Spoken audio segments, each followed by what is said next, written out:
January 26, 1945, shortly after 2 p.m., south edge of the WWII, near the village of Holtsweer in Alsace. The kind of winter cold that doesn't just sting your face, it steals your breath and makes metal burn your skin through gloves. Snow sits in dirty ridges along the field lines, churned by boots and tracks. The wind comes flat across the open ground, dragging smoke low like it doesn't want to rise. Company B, 15th Infantry Regiment, 3rd Infantry Division is spread thin at the tree line. Men pressed into shallow scrapes behind stumps, in the hard shadow of the woods. Their breath hangs in front of them in little bursts. Helmets rimmed with frost. Fingers numb around garrons and bars.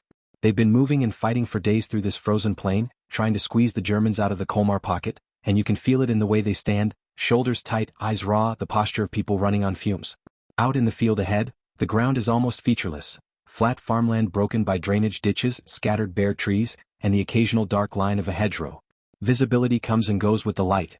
Pale winter sun, then a veil of cloud, then glare again off the snow. It's too open. Too exposed. The kind of terrain that makes you feel watched even when you see nothing.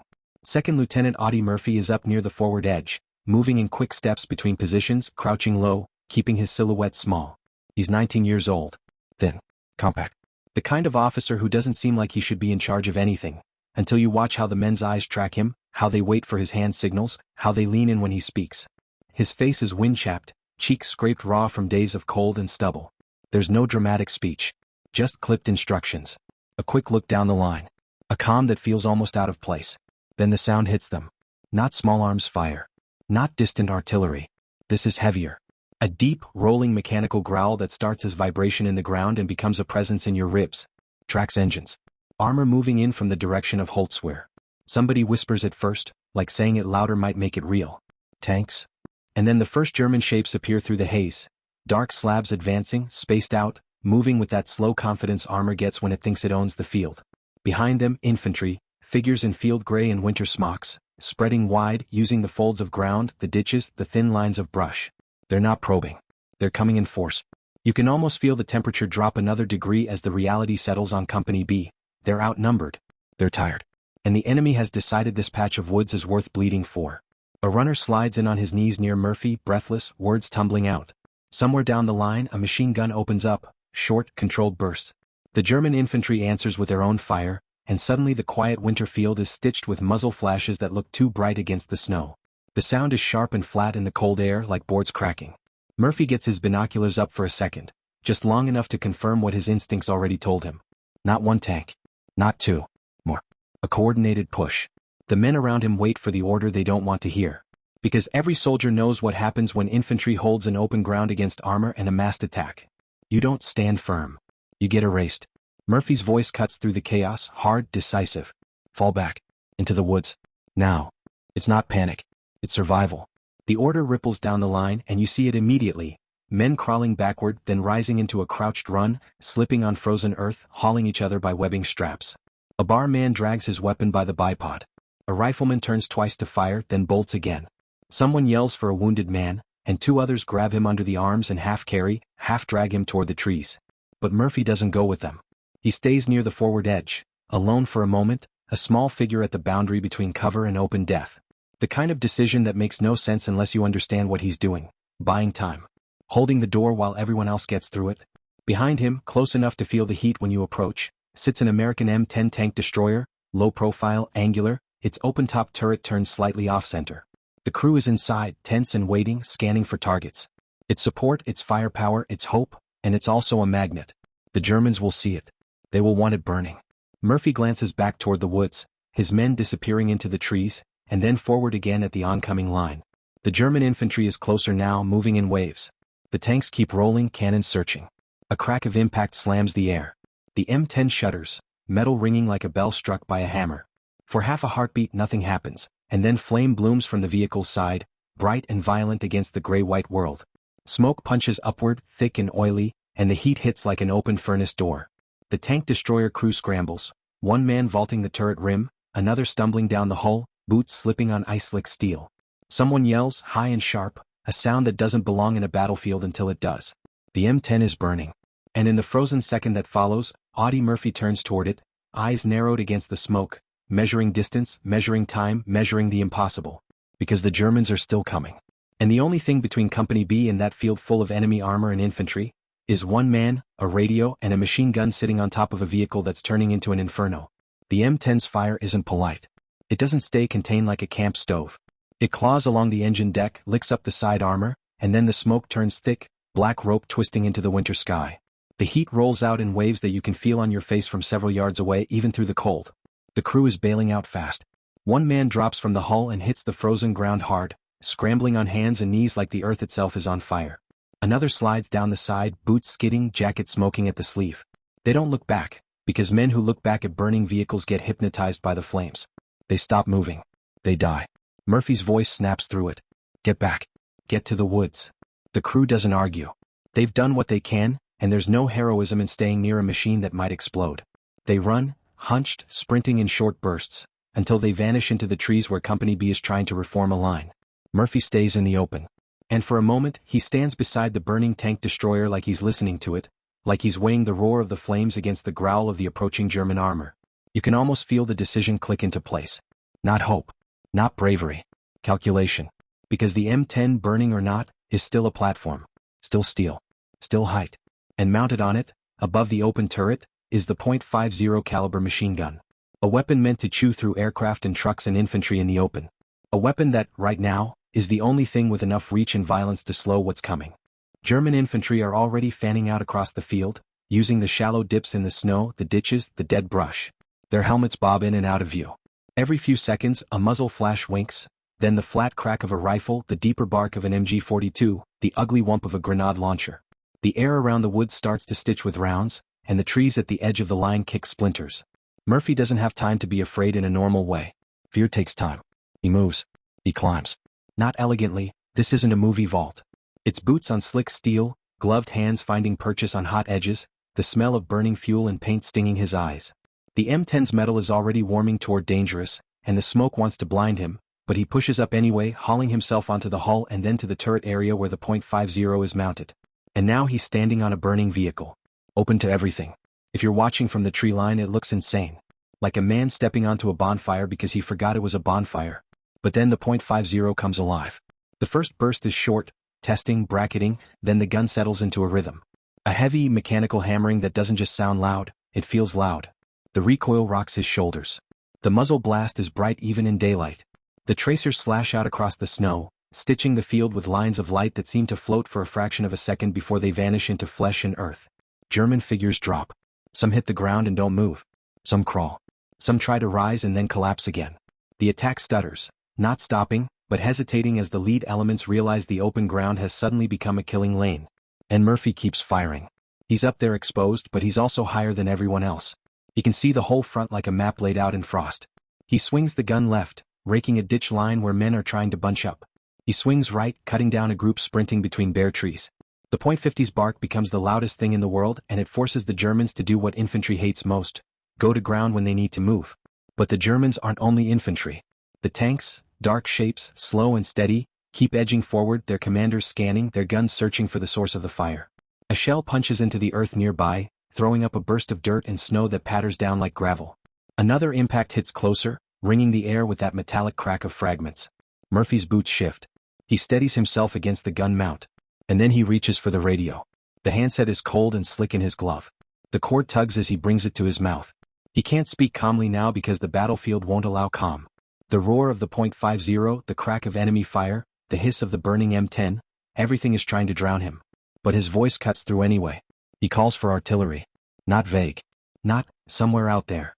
He gives direction and distance, making the field into numbers, trees, ditches, the edge of a hedgerow, turning visible movement into coordinates. Somewhere behind the woods, American guns answer. A distant, muffled boom that rolls through the cold air like thunder trapped under a blanket. The first rounds land short. A quick white burst in the snow. Then another. Murphy corrects them. Closer. More. Walk it. The German infantry looks up, suddenly uncertain, as the shelling creeps toward them in stepping stones of violence. Men scatter. Some run back, some press deeper into ditches. The attack loses its clean shape and becomes desperate, small groups trying to move while the world around them erupts. Murphy keeps firing. Keeps talking into the radio. Keeps adjusting. And the flames beneath him keep growing. Heat crawls up through the soles of his boots. Smoke pours around his legs, thick enough that he has to blink hard to keep his eyes open. The metal under him pops and pings as it warps. Somewhere inside the vehicle, ammunition might be cooking off, each second making the next one more dangerous. But he doesn't climb down. Because if he climbs down, the line breaks. And if the line breaks, Company B gets rolled up in the woods, caught at the edge, crushed by armor and infantry, forced into a retreat that turns into a rout. So he does something that feels impossible even as it's happening. He calls the artillery closer. So close that the blasts start throwing snow and dirt near the tree line. So close that men in the woods flinch and duck as fragments hiss through branches. So close that any mistake, any wrong correction, would put those shells on his own position. And that's when the German armor finally finds him. A tank's gun swings, slow, deliberate, until the barrel points straight at the burning M10. Murphy sees it. He sees the dark mouth of the cannon settle like an eye locking onto prey. For half a heartbeat, everything narrows. The gun, the flames, the radio in his hand. And one question hanging in the freezing air. Does he keep calling the fire in, even if it lands on him first? He doesn't climb down. The tank's gun is staring at him like a black tunnel, and Audie Murphy keeps the hand set to his mouth anyway. His words come tight and fast. Numbers, bearings, corrections, spoken through smoke that tastes like burnt oil and paint. Bring it in. Drop it in. Right on me. You can almost feel what that means. Not in a heroic poster kind of way, more like stepping off a ledge and trusting the fall to land exactly where you need it. Behind him, in the woods, Company B is trying to breathe and shoot at the same time. Men are packed behind trunks, behind root balls, behind anything that can stop a bullet. They peek out and fire. They duck. They reload with numb fingers. And every one of them keeps glancing toward the open field where their lieutenant is standing on a burning vehicle like he's nailed to it. The artillery answers again. This time it comes in with a different confidence. Closer, sharper, the bursts landing with a hard crack that snaps your teeth together. Snow geysers up. Dirt sprays. Shards of ice whip through the air. The shelling walks across the field in short steps, exactly as Murphy calls it, stalking the German line. German infantry who had been advancing in waves suddenly flatten into the earth. Some try to crawl backward. Some hug the ditch lines. Their formation breaks up into scattered pockets, and that's what artillery does best. It turns a clean plan into 1,000 individual panics. But the armor keeps creeping. A German tank lurches forward a few yards, pauses, then swings its turret again, hunting. Another edges to the side trying to get an angle. Their commanders know what they're looking for now. Not just the American line in the woods, this lone gun that's ripping their infantry apart. Murphy's .50 hammers on. The weapon is almost absurdly loud, each burst a thick drumbeat that drowns even the artillery for a second. The tracers lance out and skip along the frozen ground, then climb into bodies when men stand up at the wrong time. A German rifleman rises to sprint. Murphy catches him mid-stride. Another makes it 2 steps from a ditch line before the .50 punches him back down. Heat presses against his calves. The smoke thickens until the field becomes a gray tunnel and the German shapes appear and disappear like ghosts. Then the tank fires. There's no warning shout you can hear. Just a violent flash at the end of the barrel and a split second of empty air, then the world slams sideways. The shell hits close enough that the concussion feels like a giant hand punching the air out of your lungs. Snow and dirt explode upward. Shrapnel snaps through branches at the woodline. The burning M10 rocks under Murphy's boots, and for a terrifying second it feels like the whole vehicle might flip or collapse. Murphy's knees bend. He catches himself on the gun mount. Smoke whips around him and he tastes blood, either from bitten lip or grit smashed into his mouth by the blast. Still he talks into the radio. Still he fires. If you're trying to picture it, don't picture a man standing tall. Picture a man hunched into the weapon, eyes narrowed, face smeared with soot, blinking through stinging smoke, absorbing the recoil like it's the only steady thing left in the world. Realizing the ground itself has become unsafe. Some break and run, straight into the open, right into the machine gun. And that's when Murphy gets hit. Not a dramatic, spinning fall. A sharp, ugly sting in his leg, a fragment or a round that bites into flesh. His foot slips a fraction on the hot steel. His face tightens. He sucks in air through clenched teeth. For a moment you think, that's it. Nobody stays up there after that. But he does. He shifts his stance, planting his good foot, forcing weight where it hurts least. The .50 rattles again and you realize something cold. He's not fighting pain. He's ignoring it. Like it's background noise. Like it's a problem for later, if there is a later. Minutes stretch. Then more minutes. It turns into that strange battlefield time where everything is happening too fast and too slow. The Germans try to push again in small groups. The tanks probe forward, then hesitate as artillery and machine gun fire tear up the approaches. The infantry in the woods fire steadily now, regained rhythm, regained nerve, because the pressure has shifted off them and onto the field. Murphy keeps the artillery coming like a moving wall. He corrects it in short bursts. Adjusts left. Just right. Closer. Then beyond. He's shaping the battlefield with a handset and a voice while standing on top of something that could cook off at any second. And gradually, almost imperceptibly, the German attack loses its teeth. The tanks stop advancing. A few begin to angle away, seeking safer ground. Infantry who had been pressing forward now hug the earth and look over their shoulders. The momentum, so terrifying at the start, breaks apart into caution. Then the .50 sound changes. The bursts become shorter, more spaced out. Murphy checks his remaining ammunition without really looking, hands moving by habit. The belt is thinner now. The feet clacks. The gun's rhythm falters. He's been firing for nearly an hour. An hour standing on a burning vehicle, wounded, surrounded by smoke, calling artillery onto his own position, holding back an entire company-sized push with tanks behind it. And the belt is almost gone.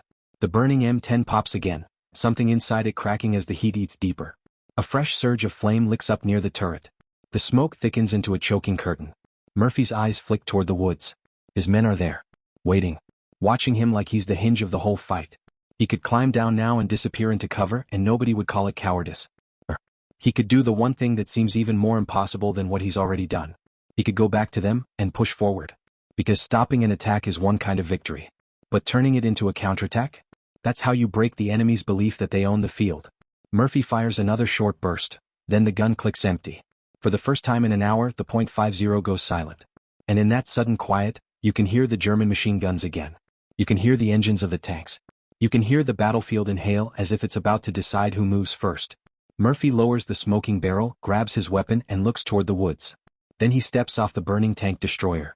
The moment his boots hit the frozen ground, it feels like gravity remembers him. Pain rushes up his leg, hot, immediate, like the injury waited politely while the gun was firing and now demands payment. He staggers once, catches himself and forces his body forward anyway, half running, half limping through the smoke toward the tree line. From the woods, men reach out for him, hands grabbing his sleeve, his web gear, pulling him into cover. "Lieutenant? Sir, you're hit." Murphy shoves past them, breath ragged, face blackened with soot. His eyes are still out in the field even while his body is back in the woods. He's trying to see through trunks and branches, trying to measure what the Germans are doing in the seconds after the .50 went silent. Because that silence is dangerous. The enemy can mistake it for weakness. And if they do, they'll surge. A medic appears like a ghost from the underbrush, already reaching for bandages. Murphy doesn't let him. Later, he snaps. One word: absolute. He drops to a knee behind a tree, takes his own rifle, an M1 Garand, and works the action like the motion itself steadies him. The familiar weight. The solid wood and steel. A weapon that doesn't burn under your boots. Around him, Company B is scattered along the edge, men pressed tight into whatever cover the woods can offer. Their faces are wide-eyed not just from fear but from what they just watched. You can see it in the way they look at him, like they're trying to confirm he's real. Murphy doesn't give them time to stare. He crawls along the line low and fast, shouting orders to reset the defense. Pointing, counting, pulling men into better positions. Making the ragged edge of survival into a coherent firing line again. You, bar right there, cover that ditch. Keep spacing, don't bunch up. Hold your fire until you see them. Make it count. Every instruction is short. Sure. No wasted syllables. The woods answers with gunfire. Controlled now. Measured. The men have found their rhythm again, because while Murphy was on that burning tank, the Germans weren't shooting into the woods with confidence. They were trying to survive the field. That gave Company B the one thing exhausted infantry rarely gets in the middle of an armored push. A breath. Out in the open, the German attack isn't gone, but it's different. Where it was a wave before, now it's fragments. Small clusters and ditches. Individuals behind bare trees. Men pressed into the shallow folds of the ground, unsure whether to go forward or backward. The tanks aren't rolling with the same certainty either. They're cautious now, turrets shifting, engines idling like predators that just felt teeth. Murphy peers past a tree trunk, squinting through smoke and drifting snow. And he sees it, just enough movement to understand. They're hesitating. Not retreating. Not surrendering. But hesitating. This is the thin, rare seam in a battle, when the enemy's plan has cracked, but hasn't shattered yet. If you let that seam close, the fight resets and you're back to being outnumbered and pinned. If you widen it, right now, you can turn defense into dominance. Murphy makes the call like he's cutting a wire. We're going forward. A few men stare at him like they misheard. Forward? Into the field? Into the same open ground where tanks were advancing? Murphy doesn't soften it. He doesn't dress it up. He just points. Get up. Move. Use the ditches. Keep firing. He rises first. Not standing tall. Nobody stands tall in that kind of fire, but moving forward in a crouch, rifle up, boots crunching snow, using every shallow dip in the terrain like it's a trench. You can almost feel the cold wind hitting his soot-smeared face, the way it sucks the heat from his skin. You can almost smell the smoke still hanging in the air from the burning M10. The men follow because he's already moving. A bar team bounds forward, dropping to the ground behind a ditch line, weapon thumping. Riflemen sprint in short bursts, sliding into cover, popping up to fire, dropping again. It isn't a glorious charge. It's ugly and practical, infantry movement under fire, taught by fear and necessity. German heads appear in the ditch. A helmet rises to look. Murphy fires once. The man drops. Another German tries to run between cover. Murphy fires again. The Garand's crack is sharp in the cold air. The sound echoes off the woods behind them. You can see the moment the Germans realize the Americans aren't just surviving, they're coming for them. That realization is a weapon. It hits the enemy harder than a bullet sometimes. Because a man who expects you to be broken is unprepared for you to advance. Company B keeps pushing, step by step, from tree line to ditch, from ditch to shallow rise, cleaning out pockets of resistance. The Germans answer with bursts of machine gun fire, but it's scattered now, more desperation than control. The tanks sit farther back, no longer confident enough to roll in and crush the line, because artillery can still reach them, and because the Americans aren't giving them a clean target. Murphy moves among his men like a current, appearing at one position, shouting, firing, then shifting to the next. His injured leg drags slightly, but he refuses to acknowledge it. He reloads with numb fingers. He fires until the clip pings out, then slams another in. He points out targets. He keeps the momentum alive. And then, like a dam finally giving way, the German line starts to pull back. Not all at once. Not with a bugle call. Small retreats. Men crawling backward in ditches. Groups breaking away to the rear. The attack dissolving into withdrawal. A few Germans are left behind, stunned, wounded, or simply too slow. Murphy's men close in. Hands up, someone yells. A soldier in a winter smock rises with his hands raised, eyes wide. Another follows. Then another. Their faces are gray with exhaustion. They look less like conquerors and more like men who just realize the ground under them isn't safe anymore. Murphy watches them for a half-second, then snaps his attention back to the field. Because retreat can be a trick. And because the tanks are still out there somewhere, engines muttering behind smoke and distance, waiting for the next opportunity. The immediate fight is breaking, but the day isn't finished with them. Murphy turns his head, scanning toward Holtsweer, toward the direction the armor came from. And through a break in the smoke, he sees movement again, dark shapes shifting, repositioning. Not running. Not gone. Just adjusting. As if the enemy is deciding what to do next now that one lieutenant just shattered their certainty. Murphy grips his rifle tighter. He can feel his heartbeat in his throat. And he realizes something chilling. They might come back. With more. The woods doesn't erupt into celebration.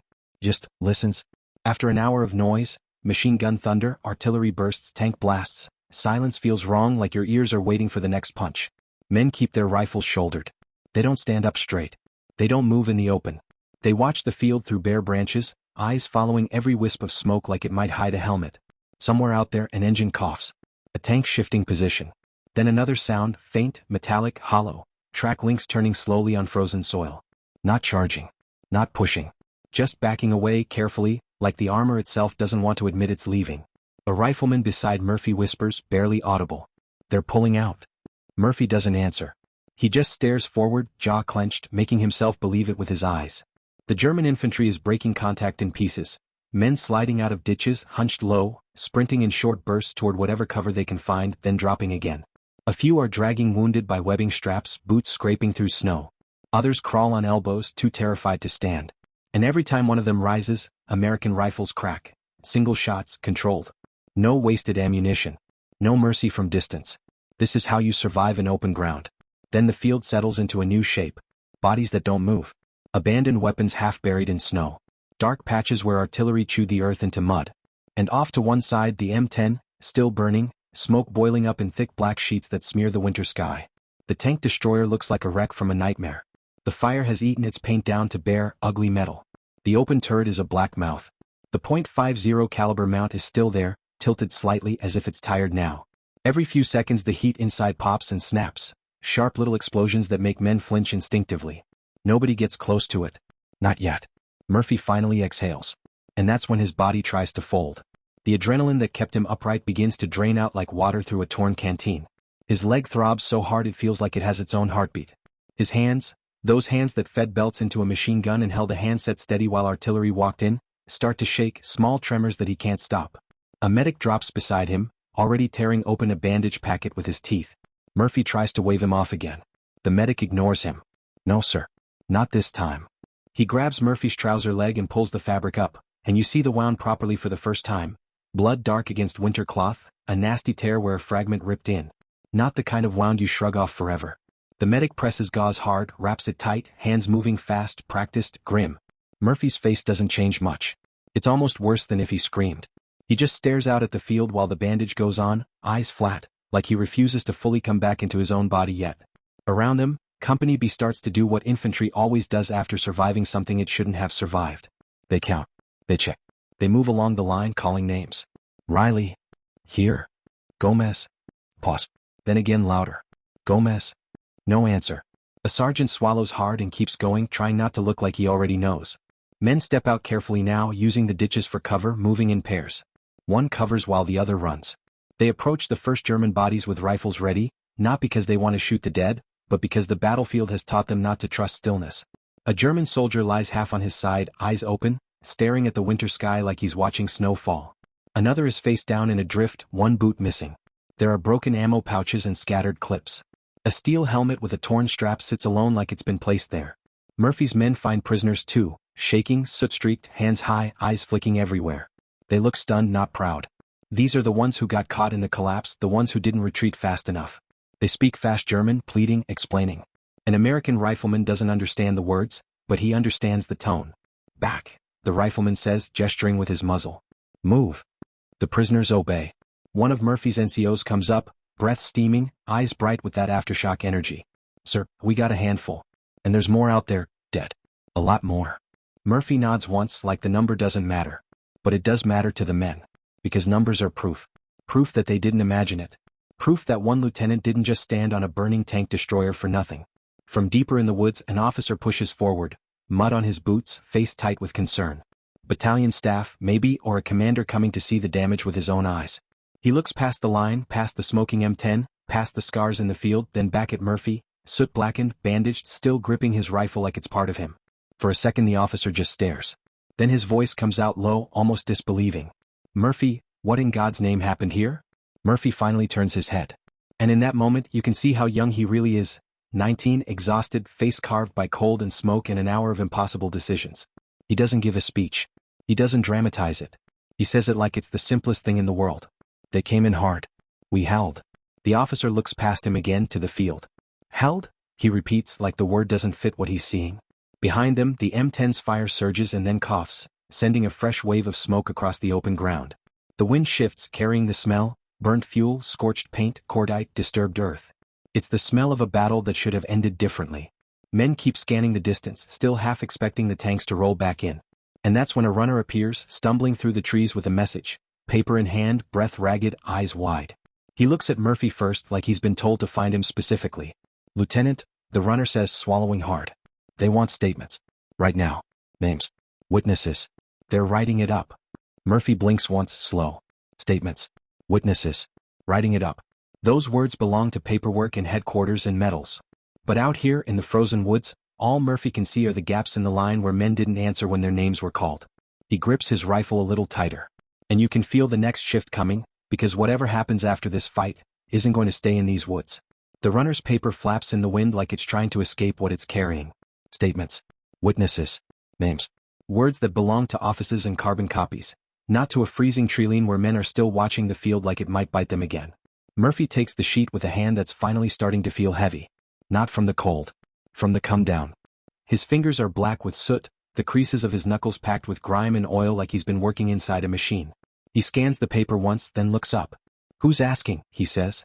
Battalion, the runner answers. They want it tight. What happened when? Who saw it? There, he swallows. They're saying it's going higher. Higher. Murphy's mouth tightens, almost annoyed by the idea. He doesn't want higher. He wants his line set. He wants his men accounted for. He wants to know if the Germans are regrouping behind the haze, waiting to push again. But the officer who walked up a moment ago, eyes still fixed on that wrecked field, has already made a decision with his silence. He motions with two fingers, sharp and small. Murphy. With me. It isn't a request. Murphy rises, the bandage on his leg pulling tight as he stands. For a split second his face flashes pain, raw, involuntary, and then it's gone, smothered under that same controlled calm. He slings his rifle and limps after the officer into the woods. As they move, the sounds change. The open battlefield noise fades behind them, replaced by the private noises of infantry holding after a fight, the clack of a bolt being worked, the hiss of a canteen cap, a man coughing smoke out of his lungs like he swallowed the burning M10 whole. They pass soldiers sitting against trees, helmets tipped back, eyes wide and unfocused. One man is laughing softly, not because anything is funny, but because his body doesn't know what else to do with the shock. Another is staring at his hands like he doesn't recognize them. A sergeant catches Murphy's sleeve as he passes. "Sir," he says, voice low. He stops. Starts again. "You saved us." Murphy looks at him for a beat, just long enough for the sergeant to see that Murphy isn't basking in anything. Murphy's eyes are still out there, still fighting. "We're still here," Murphy says. "That's all." He keeps walking. The battalion command post is deeper in the trees, dug into a fold of ground, tarps stretched between trunks, radios humming, men bent over maps under a hooded lantern. It smells like damp canvas and cigarette smoke and cold coffee. Headquarters smell. The smell of decisions. As Murphy steps in, heads turn immediately. Not the casual glance you give an officer. The kind of look you give a rumor made flesh. Someone whispers his name. Another man's eyebrows lift as if he's trying to match this soot-blackened kid with the story already racing ahead of him. A captain at a field desk looks up, pencil poised. "Lieutenant Murphy," he says carefully, as if speaking to him might make the whole thing more real. "Sit down." Murphy doesn't sit. He leans on the edge of the table instead, weight on his good leg. "What do you need?" he asks. The captain clears his throat and looks to a second officer. Older, higher rank, face hard from months of winter fighting. The older officer studies Murphy for a long moment, then nods at the runner. "Give us the sequence." Murphy exhales through his nose. And he begins. Not like a storyteller. Like a man reciting a range card. "They advanced from Holtsweer," he says. "Tanks and infantry. I ordered the platoons back into the woods. The M10 got hit and caught fire. I used the .50 on top. Called artillery. Held position until ammo ran out. Then rejoined the company and led the counterattack." The captain's pencil stops moving for a second. You used the .50 on top," he repeats as if testing the words. Murphy nods once. "On the burning vehicle?" the older officer asks. Murphy nods again, expression flat. "How long?" Murphy thinks, eyes unfocusing as he pulls the timeline back into place. "About an hour." The pencil scratches again, faster now, as if the captain is afraid the details will evaporate if he doesn't trap them on paper. The older officer leans in. "Lieutenant," he says, voice low. "When you called the artillery in, how close?" Murphy's eyes flick up. "Close enough," he says. "That's not good enough for headquarters." The older officer presses. "Close enough that it could have hit your position?" Murphy's jaw flexes. "Yes." The command post goes quiet for a beat. Radio still murmuring, but the men in that small pocket of canvas and trees suddenly listening like they're standing at the edge of the same burning hull. The older officer looks down at the report forming on the paper, then back at Murphy. "Who witnessed it?" he asks. Murphy gestures with his chin toward the woods behind them. "My company did." They start pulling names. Squad leaders. A barman. The radio operator who heard Murphy's corrections. Men who watched through bare branches as the .50 tore the field apart. One by one they're brought in. Men with raw faces and trembling hands, trying to make their voices sound steady as they answer questions. Each one tells the same core truth, because the truth is too big to reshape into a lie. He climbed onto it. He fired. He wouldn't come down. The captain keeps writing, the pencil wearing down. Murphy stands there through it all, barely shifting, like the pain in his leg is a distant inconvenience. But you can see the cracks now, small ones. His eyelids heavier, his breathing a little slower, the way his shoulders droop just a fraction when nobody's talking.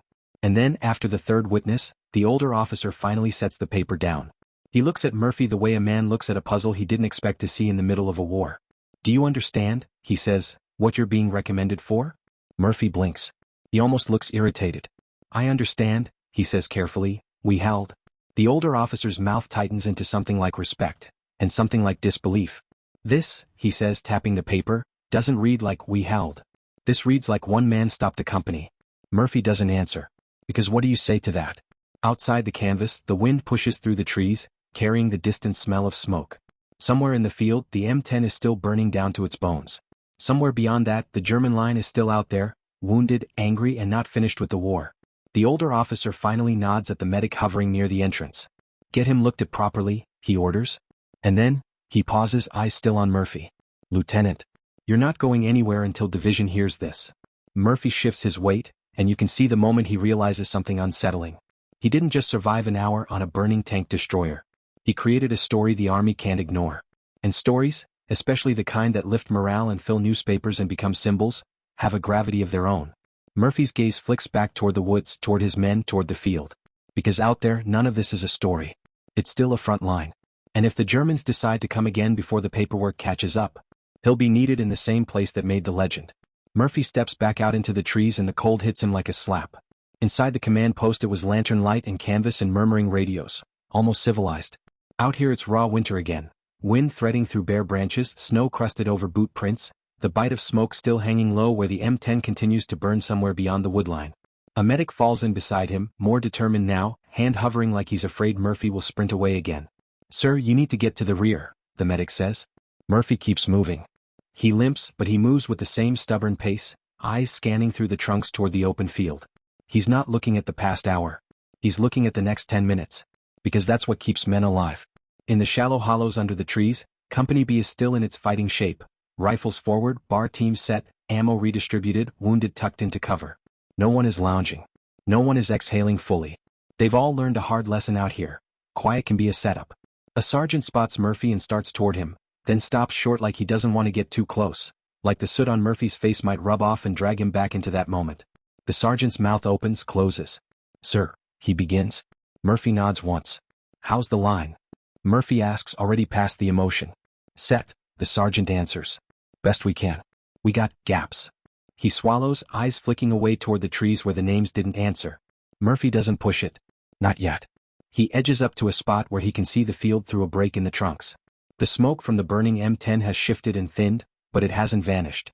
It drifts like a stain across the snow, and beyond it the ground is scarred, artillery craters, torn earth, tracks cut into the frozen soil. You can almost picture the hour again just from the marks. Murphy raises his binoculars with a hand that trembles slightly now that the adrenaline is fading. He steadies it against a tree trunk.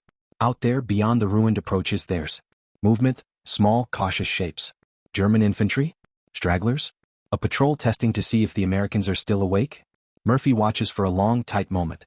Then he lowers the glasses and speaks to the nearest NCO. "Rotate your men," he says. "Two awake, two resting, always. Don't let everyone crash at once." The NCO nods, already turning to relay it. Murphy's voice drops, quieter. "And keep the artillery net open. If they push again, I want steel on them before they think about the tree line." The medic tries again. "Lieutenant, you're bleeding through." Murphy looks down like he's surprised his leg followed him this far. The bandage is darkening, a slow, stubborn bloom. He exhales through his nose. "Wrap it again," he says. "Here." The medic blinks. "Here?" Murphy's stare makes it clear. "Yes, here." So the medic kneels in the snow and tightens the dressing while Murphy stands over him, rifle hanging from his shoulder, eyes never leaving the field. The absurdity of it is almost funny. Medicine performed under the trees while the patient refuses to stop commanding his battlefield. When the medic finishes, Murphy finally shifts back into cover, and that's when you notice how the men are watching him. Not cheering. Not clapping. Just watching. Like they're trying to understand what they owe him, and what it means to owe your life to one decision made by one person. A rifleman, young, face raw from cold, leans toward his buddy and whispers something. The buddy shakes his head slowly, like he doesn't believe words can hold it. And that's the moment you realize the story is already changing shape. Out on the line it was an act of survival. A desperate calculation. An officer buying time. But in the mouths of exhausted soldiers, it becomes a different thing almost immediately. A symbol, a miracle, a legend. He stood on it the whole time. He was calling the rounds in on himself. He wouldn't come down even when the tank was on fire. Each retelling sharpens the edges. Each retelling adds weight. Murphy doesn't join in. If he hears it, he pretends he doesn't. He's not interested in how the story sounds. He's interested in what the enemy is doing right now. A runner arrives again, slipping between trees, breath coming in little clouds. He has fresh orders. Someone behind the line still trying to drag Murphy into the machinery of reports and recommendations. "Lieutenant, they need you again," the runner says. "Division wants." Murphy cuts him off with a glance. "Tell them I'm holding my sector," he says. "If they want me they can come here." The runner hesitates, then nods and backs away. The day bleeds toward late afternoon and the light changes. Winter sunlight slants low through the branches, turning the smoke into gold-gray ribbons. Shadows stretch. The field grows more difficult to read. The kind of light that hides movement. Men's hands grow clumsier as the cold deepens again. Bolts are worked slowly. Clips are shoved into pouches. A few soldiers chew on frozen rations without tasting them. Murphy moves less now, conserving what's left. He squats behind a tree, rifle across his knees, eyes up. For the first time he looks tired in a way that isn't just physical. The exhaustion of having been the point of everything. The exhaustion of knowing that if he'd made one wrong decision, One wrong correction on the radio, Company B might not be here to watch the field at all. A sergeant slides in beside him, low voice. Sir, he says, they're saying you're gonna get the medal? Murphy doesn't react at first. Like he didn't hear. Then, quietly, we lost men today. The sergeant nods, throat tight. Yes, sir. Murphy stares out at the field again. That's what I'm thinking about, he says. The sergeant doesn't have an answer for that. He just stays there beside him, sharing the cold and the silence, both of them watching the same scarred ground.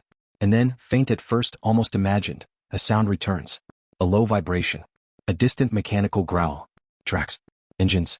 Something heavy moving out beyond the smoke, beyond the far hedgerows. Murphy's head lifts a fraction like a hunting dog catching scent. He raises the binoculars again. And through the dimming winter light, he sees shapes, dark, deliberate, shifting into position. Not retreating. Setting up. As if the Germans are preparing to try a different angle, before darkness fully takes the field. The light dies early in Alsace. 1 minute the snow is a dull gray sheet, the next it's swallowing detail, ditches turning into shadows, hedgerows becoming black lines, distant shapes dissolving into the kind of darkness that makes you doubt your own eyes. The smoke from the M10 drifts lower now, spreading like a bruise across the field, and the wind keeps worrying it back and forth as if it's trying to erase what happened. Murphy watches the far ground through binoculars until the lenses are more reflection than view.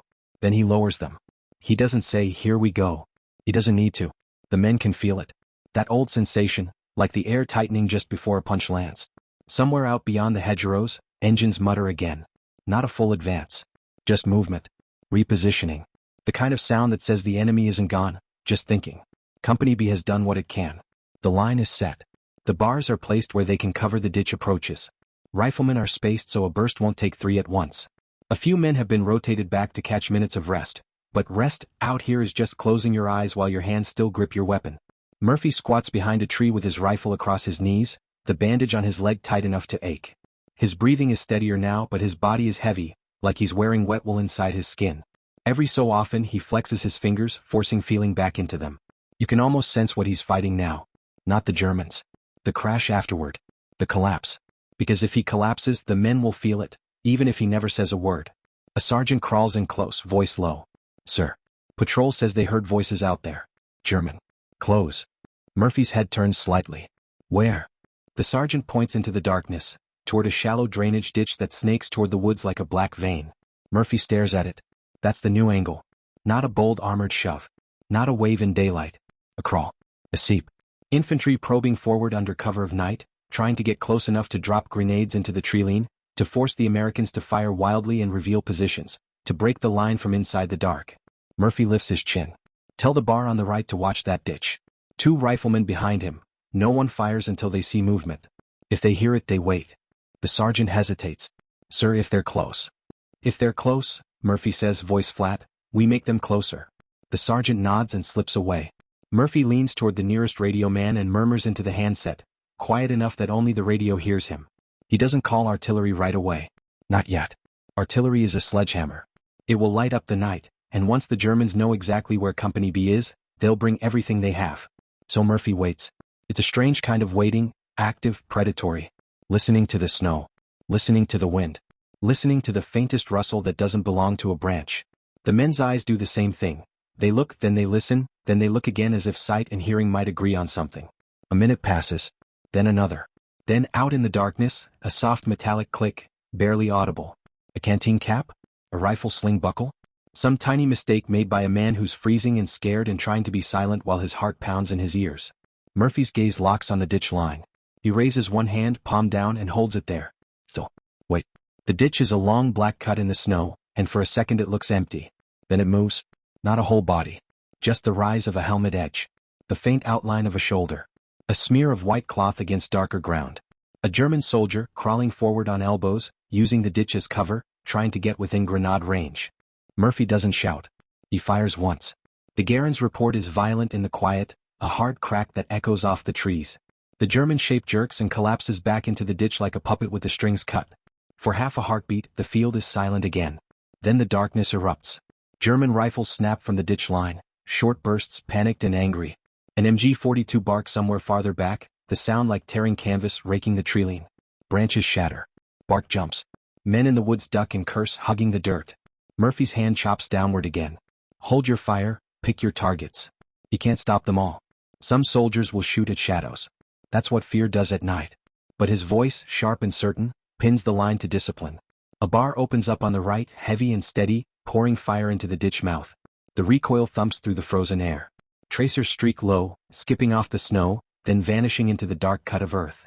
A German grenade arcs, barely visible, just a darker lump against darker sky. It lands with a soft thud and then detonates, a muffled blast throwing snow and dirt up like a white fist. Shrapnel whips through branches. Someone yells, sharp, involuntary, then clamps it down. Murphy crawls 3 feet to the left, peering around a tree trunk, firing single shots. Deliberate, aimed at movement, not noise. The Germans answer with more fire, but the ditch works both ways. It channels them.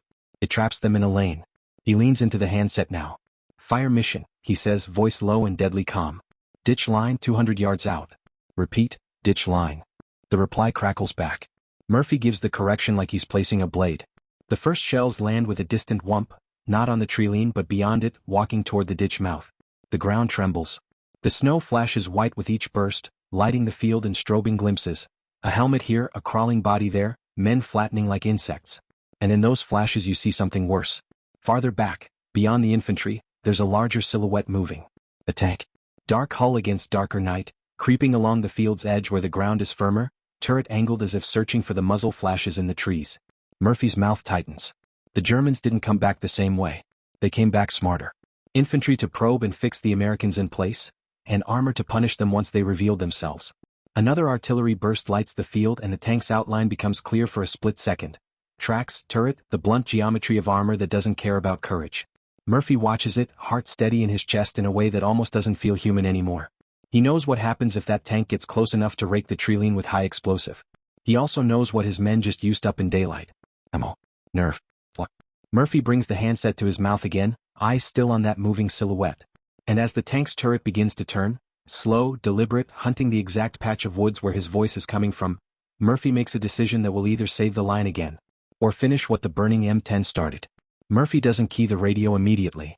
For a second, just a second, he lets the darkness settle and listens like the woods can tell him what the tank is really doing. Because at night, sound lies. Distance collapses. An engine can feel 20 yards away when it's 200. A shadow can look like armor when it's just a stump in smoke. The German machine gun chatter fades into bursts instead of a steady rip. The ditch line stops flashing with muzzle light. The probing fire that felt like the start of a second disaster begins to thin out, like the enemy is testing and deciding. Murphy keeps his face pressed close to the tree trunk, eyes locked on the place where the tank silhouette appeared in the artillery flickers. He waits for a clean confirmation, track clank, a turret profile, a metal glint, anything that says yes, it's real and it's closing. But the next flashes don't show it the same way. The darkness swallows detail again, and the engine sound shifts, turning, not advancing. The heavy vibration drifts off toward the far hedgerow, cautious, frustrated. Like the driver didn't like what he found near this tree line. Murphy finally breathes out through his nose. Not relief. Not yet. He leans into the handset anyway, voice low and controlled. Harassing fire. Same area. Keep it out there. Not on the line. Not on his own position again. Not now. Not in the dark, not with men bunched in the trees and nerves hanging by threads. He knows exactly what happens when friendly shells land close at night. Panic, misfires, men running the wrong way. So he does the colder thing. He puts the artillery where it blocks the enemy's confidence. Far enough to be safe, close enough to be a warning. The guns answer with slow, deliberate bursts, and the field lights in brief pulses. White flashes over snow that turn everything into a silent photograph for a heartbeat, then darkness again. In those flickers you can see it. German infantry pulling back, shrinking into the folds of ground, reabsorbed by the hedgerows and the night. The probing stops. Not because they suddenly became kind. Because they learned what this patch of woods costs. Murphy lowers the handset and signals down the line with a small chopping motion.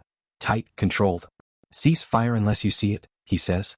No more shooting shadows. Men nod. Hands tighten on rifles. A few swallow hard like they've been holding their breath for hours. And then the battlefield does something almost unbearable. It goes quiet. You can still hear the distant pop of the burning M10 as it eats itself down. You can still hear wind working through branches. But the immediate violence, rifles, machine guns, grenades, slips away, leaving only the after noise of your own heartbeat. That's when the cold really returns. During the fight, nobody feels it. Your blood is too hot, your mind too full. But now it pours back into the bones. Fingers stiffen. Cheeks numb. The sweat under layers turns clammy and mean. You can almost feel the frost trying to reclaim every inch of exposed skin. Murphy shifts his weight and his injured leg reminds him it exists, sharp, deep, insistent. He grips the tree for a second, eyes closing briefly, not from weakness but from the sheer effort of not letting the pain become his whole world. The medic appears again like he never left. Now, the medic says, tone leaving no room for argument. Murphy's first instinct is still to refuse.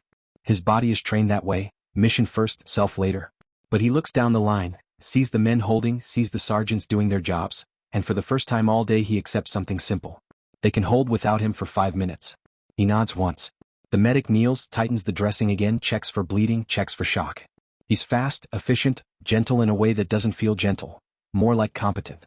Murphy doesn't look at him. Murphy keeps looking out into the dark field, as if turning his eyes away might invite the enemy back. When the medic finishes, Murphy finally lets himself sit down, back against a tree trunk, rifle across his lap. The bark is cold through his coat. His breath comes in slow clouds. And that's when the names start again. Not shouted this time. Softer. Closer. Like men are afraid of what they'll hear. A sergeant moves through the shallow positions, crouching low, leaning in close to faces. You good? A nod. You? A nod. Then a pause. A longer pause. A glance that says enough without words. Somewhere nearby, someone says a name for the third time and the woods answers with nothing but wind. Murphy stares at the ground for a moment, jaw clenched so hard the muscles jump. He doesn't say anything. He doesn't perform grief. He just absorbs it. Like another piece of shrapnel. A rifleman slides closer to him, young, eyes wide, voice shaking with leftover adrenaline. Sir, he whispers, when you were up there, on that tank, I thought, he stops, swallowing. I thought you were dead already. Murphy looks at him and the kid flinches like he expects anger. Murphy's voice comes out quiet. So did I, he says. The rifleman stares, not understanding how someone can say that without breaking. Murphy shifts his gaze back out toward the field. But there was work to do, he adds. Minutes pass. Then more. The sky deepens into a hard black, and the artillery in the distance slows, then stops. Somewhere farther down the line, another unit fires a short burst and then goes quiet again. The front is still alive, still dangerous, but the immediate pressure has eased. A runner comes through the trees again, slower now, careful as if he's walking into a church. He crouches beside Murphy, voice low. Lieutenant, he says, division's asking again. They want you tomorrow. Early. They said. He hesitates. They said it's important. Murphy doesn't react the way the runner expects. No curiosity. No pride. Just a tired narrowing of the eyes. What for? Murphy asks. The runner shakes his head. They didn't say. Just, be ready. Murphy nods once. The runner slips away. And Murphy sits there in the dark with a rifle across his lap, listening to the distant crackle of the burning M10, feeling the slow ache of his wound, and realizing that what happened today is no longer just a fight. It's becoming a thing people will retell. A thing that will travel up the chain of command, across desks, into reports, into whispers, into history. And tomorrow morning someone is going to look him in the eye and try to put words, official words, around an hour that felt like it didn't belong to the normal world. Murphy's gaze stays fixed on the black field. Because he knows the most dangerous part of a legend isn't how it starts. It's what it demands from you afterward. January 27, 1945, before first light, the woods near Holtsweer feel even colder than they did in the fight. The kind of cold that seems to sharpen every sound. Boots creaking in crusted snow, a canteen sloshing faintly, a rifle sling rubbing against wool. The sky is a hard slate above the bare branches, and the field beyond the treeline is a dim, scarred sheet of white. The M10 is still out there, no longer roaring, just smoking, coughing occasionally as something inside collapses with a brittle ping. The wreck sits like a warning marker at the edge of the open ground. Men look at it and look away because it's easier to remember it on fire than to see it quiet. Murphy is still awake. He hasn't slept. He's barely sat down long enough for his muscles to remember they're allowed to loosen. The bandage on his leg has stiffened with dried blood, and every time he shifts, the pain spikes like it's reminding him, politely, insistently, that he is not made of iron. A sergeant comes in low, breath steaming. Sir, he whispers. We got movement out there. Not an attack. Just bodies. A couple wounded. And prisoners from last night's mess. Murphy nods once and pushes himself up, using the tree trunk for leverage. You can almost feel the moment his leg tries to betray him, and the moment he refuses to let it. He limps forward with two riflemen, staying inside the cover of the trees, peering out into the gray. The field is a map now. Crater rings. Track scars. A ditch line carved darker where men tried to live inside the earth. Helmets scattered. Abandoned ammo pouches. And here and there, still shapes half sunk in snow as if the ground is trying to hide what happened. A wounded German infantryman is found near the ditch, hands raised weakly. His face is pinched, eyes too bright from shock. One of Murphy's riflemen keeps his muzzle steady while another gestures him up. The man stands slowly, wobbling, like he can't decide whether to trust Murphy. Murphy doesn't speak to him. He watches the approach lines instead, where the Germans came from, where they tried to crawl, where they broke. His mind keeps replaying the same close details, that squad on his right flank trying to creep in, the moment men got so close you could have thrown a rock and hit them, the feeling of calling fire down while standing on something burning. Back in the woods, battalion men arrive again, clipboard, questions, cold faces. They look at the wreck, look at the churned field, and then look at Murphy like the answers can't possibly match what they're seeing. They start pulling witnesses immediately. A bar gunner with red-rimmed eyes talks with his jaw clenched, describing the hour-long hammering of the .50, the tracers cutting through snow glare, the way the German infantry seemed to waver and then fold. A radio man explains the fire directions, how Murphy stayed forward directing artillery, how the corrections came fast and steady even while enemy tanks pressed in. He says it like he's still hearing the handset crackle in his ear. Another soldier, hands shaking, keeps saying the same thing as if repetition makes it believable. He was alone out there. Alone, exposed, German fire from three sides and he wouldn't come down. Murphy listens without performing anything. His expression stays tight, almost distant, but every time someone mentions the distance, 10 yards, his eyes harden a fraction because he remembers the shapes rising in the smoke, close enough to see fabric creases, close enough to see mouths open and shouted orders before the machine gun erased them. Then they get to the part headquarters always wants. Numbers. How many? How many killed? How many prisoners? Murphy doesn't answer that. He wasn't counting. Counting is what you do afterward, when the only way to prove what you survived is to stack it into math. But the paperwork finds its own language. The report takes shape around what everyone saw, that his artillery direction wiped out many, that he killed or wounded about 50, that his actions saved Company B from possible encirclement and destruction and allowed them to hold the woods the Germans wanted. The phrase saved his company lands different than held the line. Held the line is what you say about a unit. Saved his company is what you say about a moment when everything could have collapsed. Murphy finally tries to step away, tries to get back to the men, tries to get back to the only thing that makes sense. Practical tasks, security, the next sector, the next order. But the chain of command has already hooked into him. A major, eyes tired, voice careful, pulls him aside. "Lieutenant," he says, "you're being recommended." Murphy stares at him blank. "For what?" Murphy asks as if he genuinely doesn't understand the question. The major doesn't say the word right away. He studies Murphy's soot-stained face, the stiff bandage, the posture of a man who hasn't let himself come down from the fight. "For the medal," he says finally. "The big one." Murphy's jaw tightens. He looks past the major, back toward the field, back toward the wreck, back toward the places where names didn't answer. "I don't want a medal," he says quietly. "I want my men whole." The major doesn't argue. There's no argument that fits. Instead, he gestures toward the rear. "You're going to the aid station," he says. "That's an order." Murphy starts to refuse. You can see it forming, shoulders lifting, chin setting. Then he looks along the line and sees his NCOs holding the men together. He sees the positions redug, the rifles cleaned, the eyes still scanning. He sees, in a hard flash, that the company is going to live whether he's here for the next hour or not. So he nods once.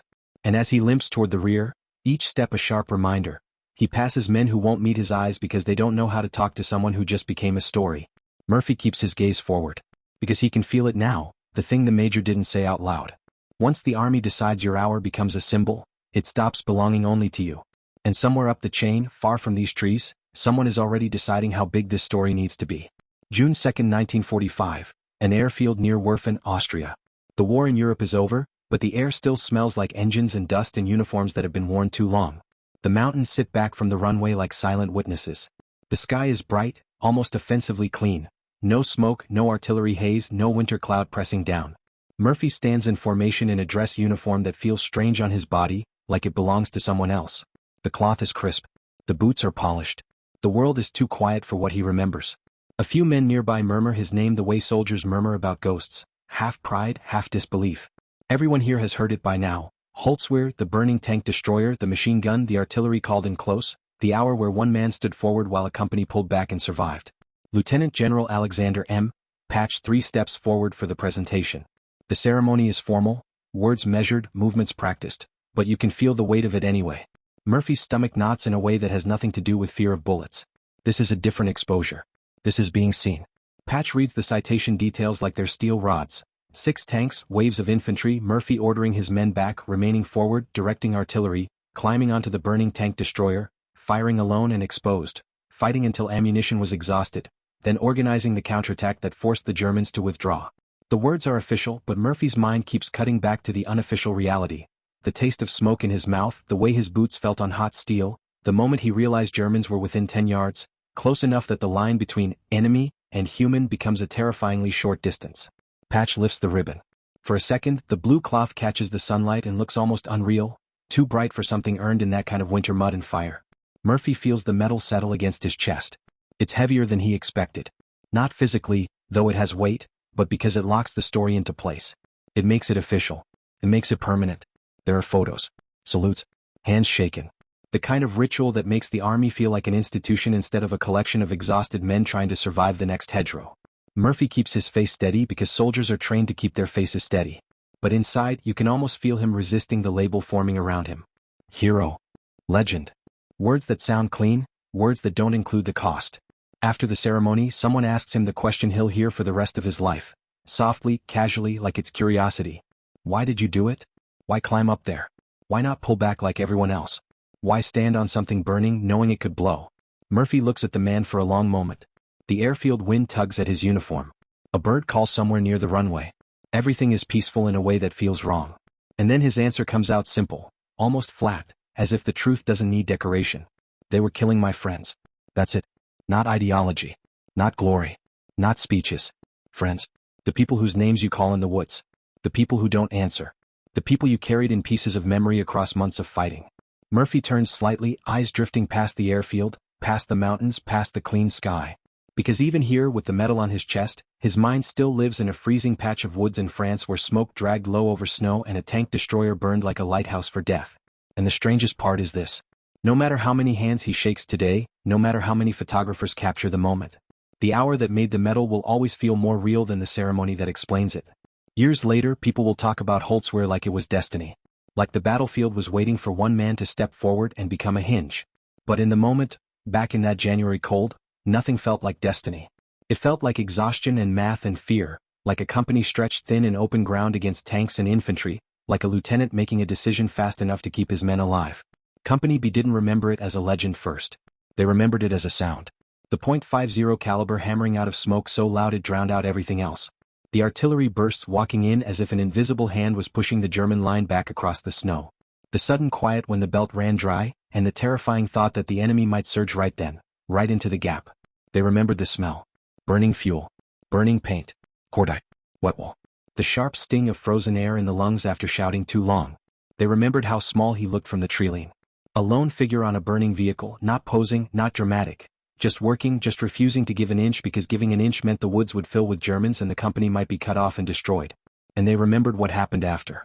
When he finally came back, wounded, refusing medical attention long enough to organize the counterattack. When the same men who had been forced back into the trees turned around and moved forward again, taking back ground that had felt lost an hour earlier. That's the part that doesn't fit neatly into a medal citation. The fight wasn't just stopping the attack.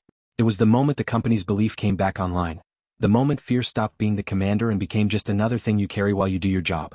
Because once men see the impossible happen right in front of them, it changes the math inside their heads. It resets what they think they can survive.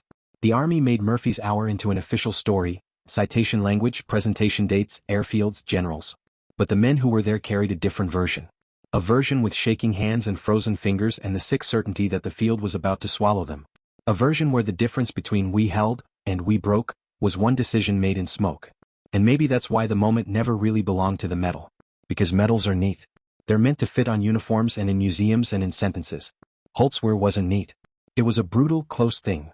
Germans pushing in waves, tanks pressing close, infantry trying to creep to within 10 yards, and one man staying forward long enough to make the enemy's confidence crack. In that winter woods, the turning point didn't look like glory. It looked like a kid with soot on his face, jaw clenched, refusing to step back because friends was the only reason that mattered. And if you stand there in your mind, at the edge of the WWII, if you let yourself feel the wind, the smoke, the snow glare, the way the battlefield narrows until there's only the next 10 seconds, you understand something simple. History isn't made by speeches. It's made by moments where someone decides, quietly, violently, completely, that the line ends here. Indeed.